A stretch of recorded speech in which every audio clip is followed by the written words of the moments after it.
सबसे पहले तो आप उस बच्ची के लिए ताली बजाइए, उसका धन्यवाद करिए।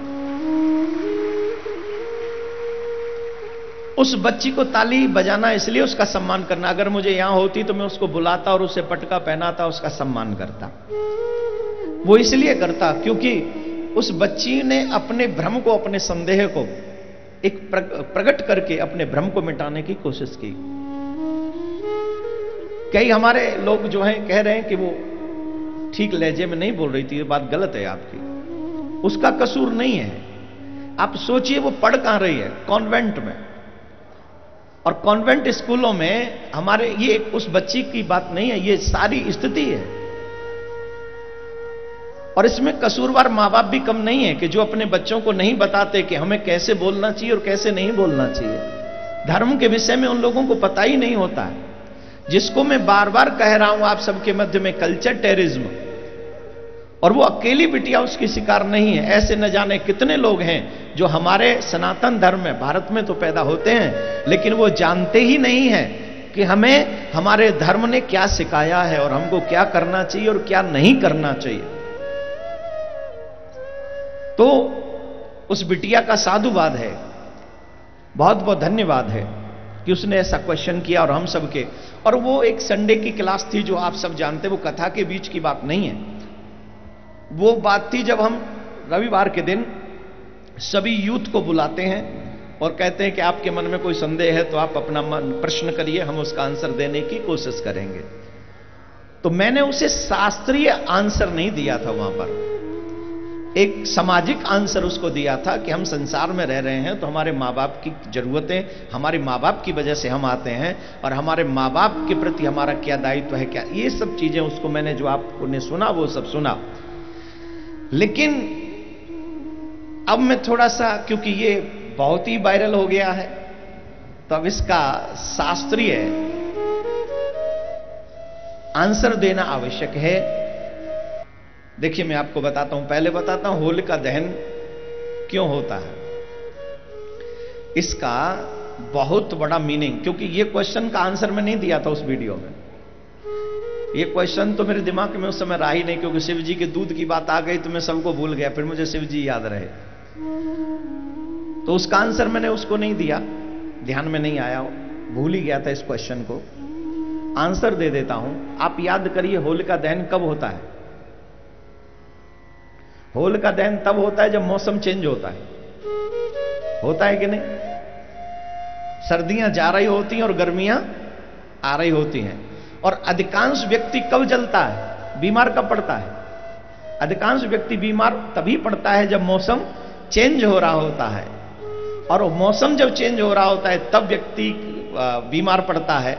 तो जब हम होलिका जलाते हैं तो जो बीमार करने वाले कीटाणु हैं वो उस अग्नि की लपटों में या तो स्वाहा हो जाते हैं या आसपास के वातावरण को वो शुद्ध कर देते हैं। इसका वैज्ञानिक थॉट यही है कि हम इसलिए होलिका जलाते हैं जिससे हमारी जो आसपास की बीमारियां हैं वो समाप्त हो जाएं, जिससे आने वाले जो समय चेंज होने वाला उसका कोई अंतर ना हो। दूसरा, प्रहलाद जी को जलाने होलिका गई थी। प्रहलाद जी को जलाने होलिका गई थी, तो जो जलाने गई थी वो जल गई और जिसे जलाने गई थी वो बच गई। इसका अभिप्राय क्या है? बोले उनको जला दिया, वो खुद ही जल जाते हैं जो सत्य को जलाने की कोशिश करते हैं। यहां पर धर्म के विजय है अधर्म के ऊपर। इस रूप में तब से शुरू हुआ, हम आज तक होलिका दहन मनाते आ रहे हैं। और इसीलिए एक और बात बता दूं, उसने कहा कि ये पेड़ इतने बड़े बड़े, हमारे यहां पर पेड़ों को जलाने की होलिका में अनुमति नहीं है। हमारे यहां तो वृक्षारोपण किया जाता है। आपने ध्यान दिया होलिका दहन कैसे होता है जानते हो आप? पटना वाले तो जानते ही ना होंगे। गाय के गोबर से उपले बनते हैं और उन उपलों से होलिका बनाई जाती है, पेड़ों से नहीं जलाई जाती। अब पेड़ तो इसलिए क्योंकि शहरों में क्या करते हैं, शहरों में तो मेहनत करना नहीं चाहते ना। मेहनत कौन करे? पहले गोबर लाओ, फिर उसे उपले थापो, फिर उसे इकट्ठा करो, फिर उसमें होलिका बनाओ, ये मेहनत तो बहुत हो जाएगी। इसलिए बोले पेड़ काट लाओ। कभी भी एक बड़े वृक्ष को काटना उतना ही बड़ा पाप है जितना बड़ा जीव की हत्या करने से होता है। तो ये नहीं कहा गया कि आप पेड़ काट के होलिका जलाओ। हमारे यहां कहा जाता है जो भी पुरानी वस्तु है उनको जला के या फिर उपले कंडे लाकर उनसे होलिका बनाकर उनसे होलिका का दहन होता है, इसलिए यह सब होता है होलिका दहन। दूसरे क्वेश्चन पर चलते हैं, शिव अभिषेक दूध से क्यों किया जाता है? ध्यानपूर्वक सुनना मेरे भाई बहन, विशेष तौर पर यंगस्टर्स। उन्होंने सिर्फ कहा कि दूध से अभिषेक क्यों किया जाता है। एक बात याद रखिए, it must be in your knowledge, our abhishek is not completed only with milk. सिर्फ दूध से ही शिव अभिषेक नहीं होता है और वो कंप्लीट नहीं होता है, हमें उसके साथ साथ बहुत सारी चीजें चाहिए होती हैं। पंचामृत से अभिषेक होता है, हमें किस किस की आवश्यकता पड़ती है? We also need materials much more like milk, curd, sugar, honey, ghee etcetera. पुष्प चाहिए, चावल चाहिए, जल चाहिए, बेलपत्र चाहिए और भी बहुत सारी चीजें अभिषेक में चाहिए। मेन बात है कि हम दूध से या इन वस्तुओं से अभिषेक क्यों करते हैं। अब वो बात समझिए, एक देश बना, उस देश के लिए संविधान बना, संविधान का पालन करा सके उसके लिए गवर्नमेंट बनी, और उस गवर्नमेंट को ये अथॉरिटी मिली कि तुम सभी लोगों से इस रूल को फॉलो कराओ। और जो अच्छे सिटीजन होते हैं वो सभी उस देश के रूल्स को फॉलो करते हैं। यस और नो? जवाब दीजिए, हां या ना, पक्का। लेकिन जो सिटीजन अच्छे नहीं होते वो क्या करते हैं? नहीं फॉलो करते हैं। वैसे ही जब भगवान ने सृष्टि को बनाया तो जब मानव को बनाया तो उसकी जरूरतों को समझा कि जरूरतें जब इनको बढ़ेंगी तो ये किससे कहेंगे, क्या कहेंगे, इनकी जरूरतें क्या है। तो एक संविधान बना, सनातन धर्म के मुताबिक आप ये कार्य करो, आपको आवश्यकता है तो आप ये कार्यों से अभिषेक करो, और इन अभिषेकों को करने से, इन वस्तुओं को अभिषेक करने से आपको ये लाभ मिलेगा। अब आप एक और बात समझ लीजिए, लाभ तो हम बताएंगे कि क्या क्या करने से, कैसे अभिषेक करने से क्या जल मिलेगा। पहले समझिए शिव कौन है, भगवान भोलेनाथ कौन है। रुद्र हृदयोपनिषद में ऐसा प्रमाण मिलता है, सर्वदेवात्मको रुद्र सर्वदेवः शिवात्मकः। ये जितने भी देवता हैं वो सब की आत्मा शिव हैं, और जितने भी देवता हैं वो भी सब शिव की आत्मा ही है। इसका मतलब क्या हुआ? इसका मतलब ये हुआ कि जब हम बाबा भोलेनाथ का अभिषेक करते हैं, इसका मतलब है कि हम सभी देवी देवताओं का अभिषेक कर लेते हैं, सबको तृप्त कर लेते हैं, इसलिए हम अभिषेक करते हैं। अभी और है दूसरी बात, अभिषेक करने का फल क्या है? इसमें भी अलग अलग वस्तु से अभिषेक करने का फल है। जैसे घृतधारा स्वे कार्य यावन मंत्र सहस्त्रकम तदा वंशस्य विस्तारो जायते नात्र संशय। अगर हम घी से, घृत से शिव जी का अभिषेक करें तो इससे हमारी वंश आगे बढ़ती है। रोग बीमारी हो जाए तो हमें क्या करना चाहिए? और केवलम दुग्ध धारा च वदा कार्य विशेषतः। दुग्ध धारा, अगर हम दूध से अभिषेक करें तो हमें क्या प्राप्त होता है, क्या क्या मिलता है, वो सब सुनिए। किस किस वस्तु से अभिषेक करने पर हमको क्या क्या फल मिलता है। कुश और जल से अगर हम अभिषेक करें तो हमारे रोग समाप्त हो जाते हैं। दही से अगर अभिषेक करें तो भवन की इच्छा हो, जैसे हम भवन, हमारे पास घर नहीं है, घर चाहते हो, उन्हें घर की प्राप्ति हो सकती है, वाहन की प्राप्ति हो सकती है। गन्ने के रस से लक्ष्मी की प्राप्ति होती है। मधुयुक्त जल से धन की वृद्धि होती है। तीर्थ जल में, तीर्थ का जल गंगा से, नर्मदा से या कहीं से भी हम तीर्थ का जल लाते हैं, उससे लाकर अभिषेक करते हैं तो उससे हमारी मोक्ष प्राप्त होती है। इत्र व जल से बीमारियां दूर हो जाती हैं।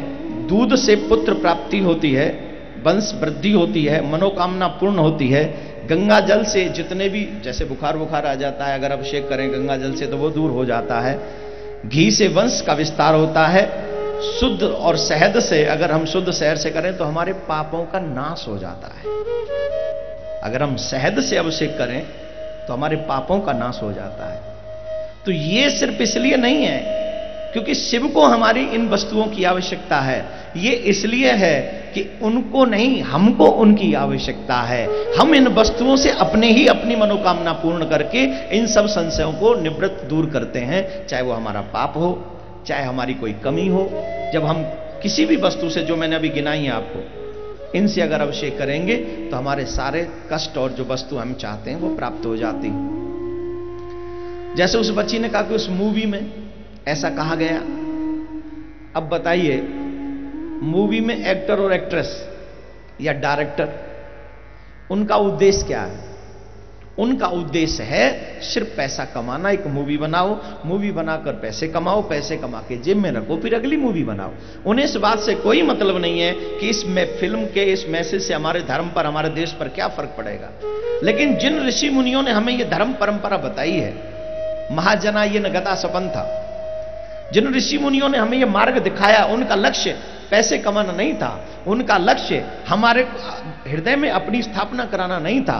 उन सब का एक ही लक्ष्य था, एन केन प्रकारेण आने वाली मानव जाति को सदमार्ग का दर्शन कराया जाए। वो कौन थे? वो भजनानंदी लोग थे। वो कौन थे? वो तपस्वी लोग थे। वो कौन थे? 1,000 वर्ष एक पैर पे खड़े रहकर तपस्या करने वाले लोग थे।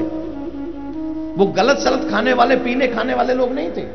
तो बोले वो लोग सिर्फ सूखे पत्ते या कभी कभी वायु का ही आहार करके जीने वाले लोग थे, जिन लोगों ने हमें ऐसी शुद्ध परंपरा का निर्वहन करना बताया, सिखाया, और जिस पर चलकर न जाने कितने लोगों का कल्याण हुआ है। इसलिए शिवाभिषेक किया जाता है। अगर शिवाभिषेक करने के लिए हमें कोई आवश्यकता नहीं हो तो अंत तो गत्वा हमें शिवलोक की प्राप्ति होती है, इसमें कोई दो राय नहीं। जिन्हें कुछ नहीं चाहिए उन्हें शिवलोक की प्राप्ति होती है। और एक बात, शिव अभिषेक करने पर जो रोज पाप हम लोग कर लेते हैं, अनजाने में भी जो पाप हो जाते हैं, वो पाप भी समाप्त हो जाते हैं। हम निष्पाप होते रहें, इसके लिए हमारे ऋषि मुनियों ने शिव अभिषेक कराया। उन्हें एक बात बता दूं, शिव को आवश्यकता नहीं है, हमें आवश्यकता है। हम उनकी सेवा करें, हम अपने पाप काटें, हमारी वंश परंपरा आगे बढ़े, हम निष्पाप रहें, हमें बस संसार की वस्तुएं मिलें, और अगर ये सब हों तो अंत में हमें स्वयं शिव ही मिल जाएं। ये आवश्यक कार्य, इसलिए हम लोग शिव अभिषेक करते हैं। ये मैंने आपको शिव पुराण से उदाहरण देके बताया। शिव पुराण में इसका पूरा वर्णन है, और जो मैंने अभी आपको बताया रुद्र हृदय उपनिषद में इसका प्रमाण है।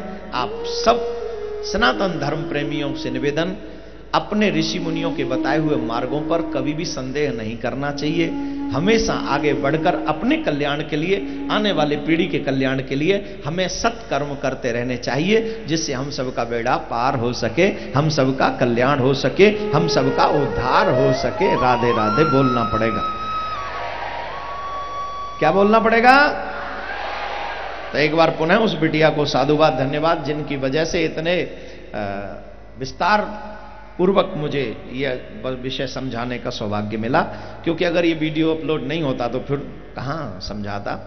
लेकिन आप सबको मिल गया, तो कोशिश कीजिएगा इस वीडियो को भी ज़्यादा से ज़्यादा लोगों तक पहुंचाइए, जिससे हमारे यंग बच्चों का जो भ्रम है वो दूर हो, और जो कुछ ताकतें हमारे नौजवानों को भटकाने की कोशिश करती हैं, धर्म और देश के विरुद्ध भड़काती हैं, उन लोगों को भी सबक मिल सके, उन बच्चों को पता चल सके हमारा सत्य सनातन धर्म किसी का बुरा नहीं चाहता, बल्कि हमारा सत्य सनातन धर्म सबका भला चाहता है, सबका मंगल चाहता है। इसकी एक एक क्रिया हम सबका बेड़ा पार करने वाली है। चाहे स्मरण हो, चाहे अभिषेक हो, चाहे तपस्या हो, चाहे जाप हो, चाहे मंदिर जाना हो, चाहे तीर्थ का भ्रमण हो, चाहे किसी भी आध्यात्मिक नदी का स्नान हो, ये कुछ भी क्यों ना हो, ये सब हमारा मंगल कारक है। तो इसलिए इन सब कार्यों को आप आगे बढ़ाते रहिए, इन्हें मिटाने की कोशिश मत कीजिए, यही आप सबसे आग्रह है। राधे राधे बोलना पड़ेगा, जोर से बोलना पड़ेगा, और जोर से बोलेंगे।